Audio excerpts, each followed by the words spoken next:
지난 주말 트럭에 승용차가 부딪히는 교통사고를 목격한 해병 이사단 최동호 소령. 곧바로 달려가 승용차 시동을 끄고 의식을 잃은 운전자를 구축해 안전한 곳으로 대피시켰는데 2차 사고 예방을 위해 끝까지 남아 현장 통제를 지휘한 최동호 소령을 사건 현장에서 만나본다.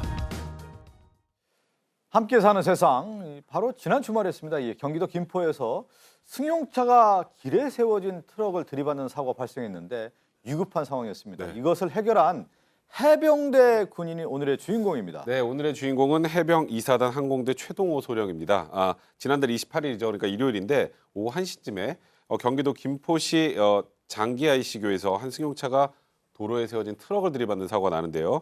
당시 1차로에서 이제 보수 공사가 진행되고 있어서 포크레인 같은 중장비가 서 있는 상황이었는데, 그러면 진입하기 얼마 전부터 그런 주의 경고판들 같은 거 꽤 많잖아요. 그렇죠. 그래서 얼마 전부터 공사 중임을 알리는 입간판, 곡갈 등이 세워져 있었는데요. 근데 문제는 이 트럭을 들이받았던 이 승용차 운전자는 이걸 전혀 보지 못했다고 합니다. 그래서 이걸 제대로 들이받은 상황에서 외출했다 집으로 돌아가는 길에 이를 목격했던 아까 이 주인공이죠. 해병 2사단 항공대 최동호 소령이 본인의 차를 바로 갓길에 세우고 119에 신고하고 그 이후의 모든 상황을 진두지휘하면서 오늘의 주인공이 됩니다. 이런 경우가 있어요. 이렇게 지나가다가 무슨 트럭을 제대로 못 봐가지고 이제 들이받는 그렇죠. 사고인데, 이런 경우 이제 위급한 상황이 온 건데, 자, 주말인데다 이제 군복도 입지 않은 상태로 외출했다 집으로 돌아가는 길에 우연히 이제 교통사고를 목격했습니다. 어떤 상황이었는지 또 어떻게 조치를 취했는지 최동호 소령의 목소리 직접 듣고 오겠습니다. 승용차하고 트럭이 충돌하는 교통사고를 목격을 했습니다. 그래서 즉시 도로 갓길에 차량을 세우고 현장으로 달려가면서 119에 신고를 하게 되었고, 반파될 정도로 크게 파손된 그 승용차 앞부분에서 연기가 이렇게 솟구치고 있었고, 또한 조수석하고 운전석에 있는 에어백이 다 터진 상태였습니다. 승용차 운전자였던 70대 남성이 의식을 잃고서 차에서 빠져나오기 어려운 상황이었고, 굉장히 위급한 상황이라고 판단해서 바로 이렇게 차량 시동이 켜져 있었는데 시동을 껐고, 바로 봤을 때 이렇게 특별한 외상은 없었고, 운전석에서 나오지 못하고 충격으로 인해 갖고서 이렇게 멍한 상태로 있어가지고 정신을 차리지 못하고 있는 부상자를 구축해 갖고서 안전한 곳으로 이렇게 대피를 시켰습니다. 그래도 다행인 건 왜 보통 이렇게 이 정도 되면은 막 연쇄 추돌 사고가 나면 그렇죠. 엄청 큰 사고로 이어지는데, 네. 추돌 사고는 이어지지 않았고, 또 이 70대 운전자 같은 경우는 차량 충격이 컸던지 반파될 정도로 예. 심한 사고였습니다. 그러니까 아마 이 주변에서 공사를 하고 있으면 포크레인 소리라든지 중장비 소리가 엄청 크잖아요. 예. 그러니까 승용차가 그렇게 앞에 트럭을 들이받으면 꽝 하는 소리가 나고 주변에 있는 사람들이 알 거예요. 네네. 근데 양옆에서 중장비 소리가 들리면 모르죠, 주변 그러네요. 사람들이.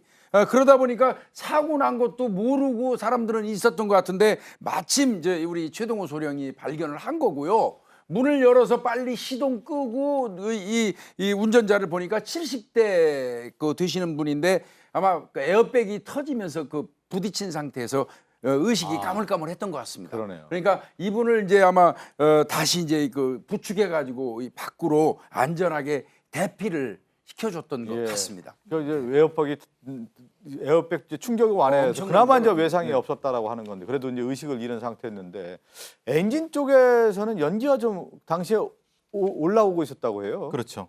이 아마 이 최동호 소령이 헬기 파일럿이니까 기계적인 거라든가 구급 이런 것들에 대한 건 다 상황 판단을 금방 하신 것 같습니다. 그러니까 브레이크를 밟지 않고 충격을 했기 때문에 사실은 엔진이 언제 폭발할지 모르는 상황이었죠. 그래서 빨리 아까 교수님 말씀하신 것처럼 예. 시동을 끄고 그 다음 판단을 했던 거 아주 정확한 것 같습니다. 네, 뭐 사실 이제 이런 길을 가다가 신고를 하더라도 이렇게 이제 차량을 멈추고 직접 구조하는 건 이제 쉬운 일은 아닌데요. 그런데 이 최동호 소령은 여기에 그치지 않고 그 이후부터 마치 군 작전을 수행하듯 위급 상황을 해결했다고 합니다. 어떤 일을 한 건지 직접 들어보겠습니다. 2차 사고를 막기 위해서 주변에 교통정리를 이렇게 실시를 하게 되었습니다. 그 사고 나는 걸 저희 뒤에서 보면서 이렇게 다 봤는데, 꽃갈이라고 나바콘을 쭉 세워놨었거든요. 도로를 통제한다고. 근데 그거를 통째로 그 사고 차량이 다 치면서 지나갔기 때문에 이리저리 흩어진 거를 다시 뒤쪽으로 이격시켜가지고 다른 차량들이 그걸 보고서 이쪽으로 와서 추돌하지 않도록 그 조치를 한 그런 겁니다. 차량 2차선으로 이렇게 빠지라고 이렇게 손짓을 하고, 공사 현장에 인원들이 있었는데 차량을 이격시켜 나갖고서 앞쪽에서 공사를 하다 보니까 그 소리를 못 들어가지고서 나중에 제가 이렇게 도움을 요청해갖고 그 공사하시던 분들이 오셔가지고서 같이 그 교통통제를 하게 된 상황입니다. 그 당시에 왜 그 도로에서 공사를 하고 있었다잖아요. 입간판이라든가 지금 우리가 얘기하는 이렇게 네. 뭐라고 세모로 라바콘이요. 돼 있던 라바콘, 이제 고깔 라바콘. 모양의 이제 라바콘도 세워졌는데 그것도 이제 없어지다 보니까 뒤에 따라오는 차들이 잘 몰라가지고 또 다른 어떤 사고로 이어질 뻔한 맞습니다. 상황이었거든요. 이런 사고가 나면 사실은 러버콘이나 이런 게 꽃갈 그런 게 없어졌기 때문에 2차적, 3차적 계속 추돌 사고가 일어날 수가 있습니다. 아마 그것을 우리 최소령은 알고 있었는 것 같아요. 헬기도 운전도 하다 보니까. 그래서 이 고가를 다시 정확하게 정리를 하고 그 공사 현장에 있던 사람하고 같이 앉아서 이 일로 가라 절로 가라 이렇게 손짓까지 해줬기 때문에 사실은 그 운전자 구한 것도 중요하지만 뒤처리까지 이렇게 그러니까요.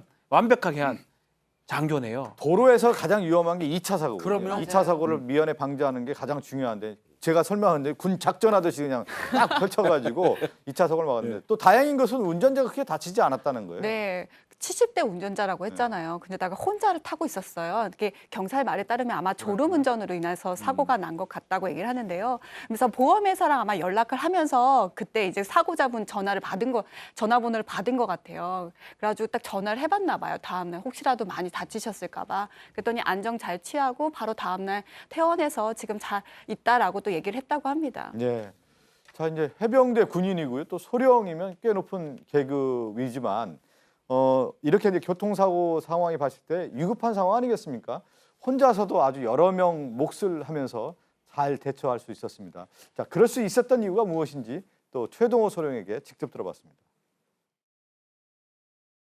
또 제가 그러니까 해병대 항공장교로서 작전 수행뿐 아니라 응급환자 후송이라는 막중한 임무를 또 부대에서 수행을 하고 있습니다. 서측 도서라고 해갖고 도서가 있는데 도서에서는 뭐 배를 타고 나오는데 시간이 오래 걸리고 그러니까 응급환자가 생기게 되면은 저희 항공대에서 헬기가 나가가지고 응급환자를 이렇게 태우고 오고 해갖고서 그 환자가 발생하면 밤낮을 가리지 않고 즉각 출동하고 있고 국민의 생명을 보호하는 것이 해병대의 뭐 사명이고 응급환자 구조에서는 시간이 그 생명이라고 또 이렇게 생각을 하고 있었고 네. 골든타임을 지키는 것이 무엇보다 중요하다고 생각하고 저 또한 뭐 헬기 조종사로서 긴급 출격 대기 태세를 유지하는 그 이유도 같은 맥락이라고 생각을 합니다. 그렇게 생각을 했고 위험하다는 생각보다는 사고자를 이렇게 좀 구해야겠다는 생각이 앞서가지고 그렇게 조치를 하게 됐습니다. 아, 그러니까 이분이 해병대 안에서도 항공대가 있나 보죠. 그렇죠. 네. 근데 헬기 조종도 하는 거 아니에요. 지금 얘기 들어보니까요. 그러니까 응급환자 수송에 가장 일을 하는 데인데 이 상황에 최적화된 인물이 이분이네. 최동호 그러니까요. 소령이네요. 지금 저 사고 현장에 최동호 소령이 있었던 것은 예. 저 70대 그 고령의 운전자분에게도 정말 하늘이 보내준 거나 마찬가지고요. 전 더 나아가서 추가 사고가 발생하는 것도 막았다는 건 그 시간대에 이곳에 진입하려고 했던 차들 지금 전혀 모르고 있을 분들에게도 사실상 은인이었던 것 같은데요. 말씀하셨던 것처럼 해병대 항공장교다 보니까 임무 수행을 위해서 헬기를 띄우기도 하지만 네. 응급환자 후송이라는 또 임무도 지금 수행을 하고 있다라고 조금 전에 말씀하셨는데요. 저는 이 말이 제일 와닿더라고요. 국민의 생명을 보호하는 것이 해병대의 사명이고 예, 그렇기 예. 때문에 위험하다는 생각보다는 사고자를 구해야겠다는 생각이 먼저 들었다. 그래서 위험할 거라는 걸 생각하지 않고 불길이 나고 있는데도 불구하고 그 차량으로 다가갔던 거고요. 근데 또 이런 얘기, 또 겸손한 얘기도 하시더라고요. 저도 순간적으로 어떻게 하나 싶었다. 근데 이렇게 잘하시고 나서 이제 이런 얘기를 하시는데요. 해병대 들어온 지 13년째라고 합니다. 그리고 항공대에서 9년째 근무 중이고요. 헬기 비행 시간만 총 800여 시간 된다고 하니까 베테랑 중에 베테랑인 거죠. 대단한 분이시네요. 그리고 또 그 당시 상황을 119 구조대원들에게 네. 아주 신속하고 정확하게 전달해 줬다고 해요. 이분은 역시 장교입니다. 네. 그 구하는 거는 장교가 아니라도 구할 수 있겠죠. 구하고 난 이후에 라바콘 배치하고 공사장 인력들 불러다가 여기서 교통 통제하십시오 하고 지휘 딱 하고요. 예, 예. 그다음에 그 군에서 칼같이 인수인계하는 거를 잘해야 되거든요. 119가 도착하니까 딱 그때 상황을 딱 얘기해가지고 상황 인수인계 딱 하고 마치는 거 보니까 역시 장교 같습니다. 아니 박전 변호사도 장교 출신이라면서요. 소령 출신이에요? 저도 소령입니다. 소령 출신인가요? 좀 다르긴 한데요. 저는 뭐 군 법무관이라서 뭐 이렇게 헬기를 운전하거나 뭐 이런 건 하지 않지만 해병 소령 또 저는 육군 소령이긴 하지만 해병 소령 더 다릅니다. 예. 너무나 아마 이런 것들이 책임감이 몸에 배겨 있을 거고요. 책임감에 또 부합하는 능력이 또 있어야 되거든요. 책임감만 있어야 되는 게 아닙니다. 절차를 잘 숙지하고 정확하게 상황을 통제해야 되는데 책임감 플러스 어떤 절차 숙지 능력도 뛰어난 걸로 보입니다. 그러다 보니까 지금 30대 후반이라 그러는데요. 아들 10살짜리 지금 나오고 있어요. 아들 나오네. 아들, 딸이 너무 아빠를 자랑스러워 한다고 합니다. 아빠 신문에 나왔다면서, 아빠 좋은 일 하고 있다면서. 아마 아빠 따라서 해병대 안에 한번 부대도 몇 번 들어가봤지 않을까 생각이 드는데요. 아이들한테 이런 얘기를 들으니까 가장 기분이 좋다고 얘기를 하고요. 저도 뭐 우리 아이들 한번 얘기할 때 기분이 좋더라고요. 근데 이제 이 얘기를 했습니다. 자신은 군복 입은 민주 시민이다. 군복은 입고 있지만 내 마음속에는 민주 시민이고 당연히 해야 될 일이기 때문에 이 당연한 해야 될 일을 갖고 칭찬 뭐 받는 건 아니다라고 하는데 저는 아닙니다. 칭찬을 더 해줘도 되고요.